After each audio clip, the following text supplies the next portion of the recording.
On Sunday afternoon, Luka Doncic waited until the last second, stepped back, and launched a shot that put the Clippers on ice.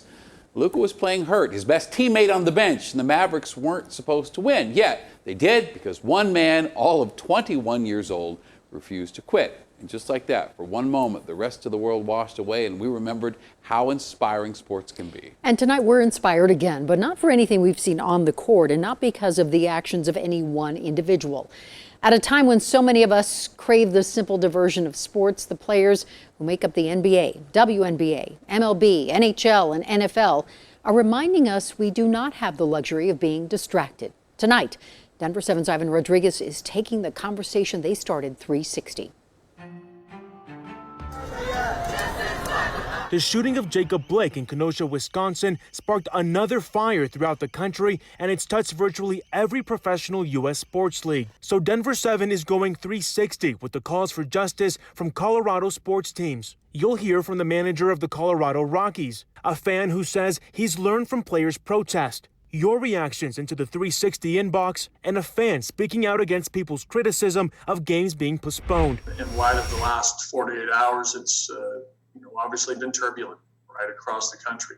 For Rockies manager Bud Black, many athletes along with the country have reached a breaking point. These are times when conversations are happening and emotions are being shown. And I think these are good things because we're talking about situations in our country that are real and need to change. Shifting perspectives from several Colorado sports teams within the past 24 hours. Late Thursday afternoon, the Rockies postponed their game, as did the NHL and Avalanche, after a big playoff win just one day earlier.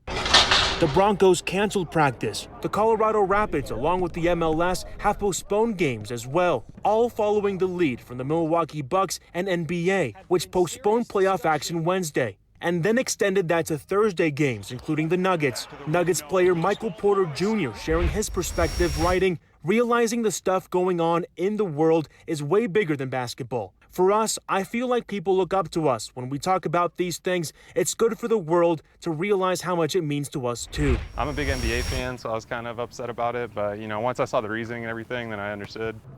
That's the perspective of fan Zach Henry. He admits the player's message stuck with him. Well, it actually kind of opened my eyes because I hadn't heard about the shooting yet or anything. So once I heard the NBA games got canceled, then I kind of looked it up and saw what they canceled it for. So. But that's not exactly the case on social media and for people who wrote into the 360 inbox. Rose writes, "Bring in players who do want to play. They're just spoiled brats." Roy also says in part, "Those athletes are spoiled and should be ashamed to disrespect the American flag. No wonder the ratings are shot for sports nowadays." For Nathan Kennedy, those messages carry no weight in finding a solution. A lot of people really look at things through a small scope.